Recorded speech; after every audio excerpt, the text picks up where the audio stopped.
والدین کے ذمے اولاد کے 3 حقوق۔ تو دیکھتے ہیں والدین کے ذمے اولاد کے کون سے 3 حقوق ہیں کہ جن کو پورا کرنا ضروری ہے۔ ایک شخص حضور پاک صلی اللہ علیہ وسلم کے پاس آیا اور کہنے لگا، کیا رسول اللہ صلی اللہ علیہ وسلم، یہ میرا بیٹا ہے اور میرا بہت زیادہ نافرمان ہے، مجھے بہت ہی زیادہ تنگ کرتا ہے۔ تو آپ صلی اللہ علیہ وسلم نے اس کو مارنے کے لیے لاٹھی اٹھائی تو اس نے معافی چاہی اور کہا کہ یہ بھی بتا دیجئے کہ والدین پر اولاد کے کیا حقوق ہیں۔ تو بولے کہ 3 حقوق ہے۔ سب سے پہلا جو حق ہے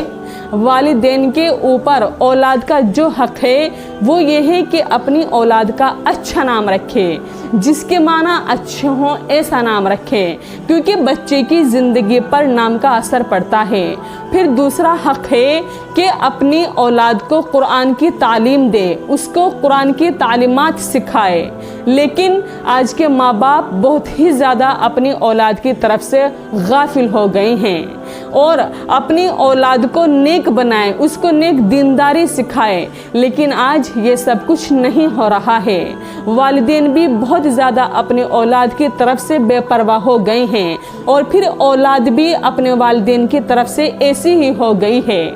والدین کے ذمے ہیں کہ اپنی اولاد کی خواہش، جو ان کی اولاد کی خواہش ہوتی ہے اس کو پورا کریں، جو جائز خواہشات ہوتی ہے اور ان کو عزت دے۔ وہ پھر اولاد کی ذمہ داری کیا بنتی ہے کہ وہ اپنے والدین کا ادب و احترام کرے، ان کی خدمت کرے، ان کو کسی طرح کی دکھ تکلیف دینا یہ ہماری شریعت نہیں ہے۔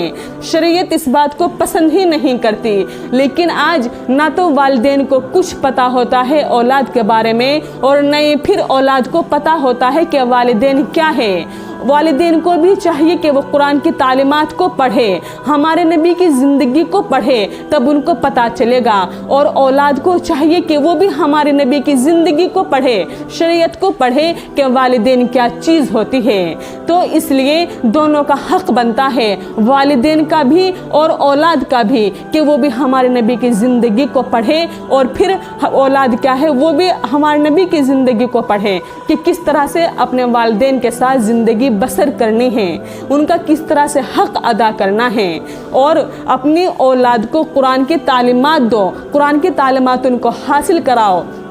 تاکہ ان کو پتہ چل سکے کہ والدین کیا چیز ہیں۔ لیکن جو آج اولاد اپنے والدین کے ساتھ کر رہی ہے اس کی ایک سب سے بڑی وجہ یہ ہے کہ ماں باپ نے اپنے بچوں کو قرآن کی تعلیمات سے بہت ہی زیادہ دور کر رکھا ہے، نبیوں کی تعلیمات سے بہت ہی زیادہ دور کر رکھا ہے۔ ان کی اولاد کو پتہ ہی نہیں ہوتا، اور اکثر بچے تو ایسے ہوتے ہیں کہ جن کو ہمارے نبی کا نام ہی پتہ نہیں ہوتا، جن کو یہ بھی نہیں پتہ ہوتا کہ نماز ایک دن میں کتنی پڑھی جاتی ہیں، کیا چیز نماز کے اندر فرض ہے، کچھ بھی نہیں پتہ ہوتا۔ یہ سب والدین کی کمی ہے، انہوں نے ان کو دینی تعلیمات سے بہت ہی زیادہ دور رکھ رکھا ہے۔ تو اس لیے چاہیے کہ اپنے بچوں کو قرآن کی تعلیمات دیں اور پھر ان کا اچھا نام رکھے، اور پھر تیسری بات ہے کہ ان کے لیے اچھی ماں کو منتخب کریں، کیونکہ اگر ماں اچھی ہوگی تو اولاد کی تربیت بھی اچھی ہوگی، اور اگر ماں اچھی نہیں ہوگی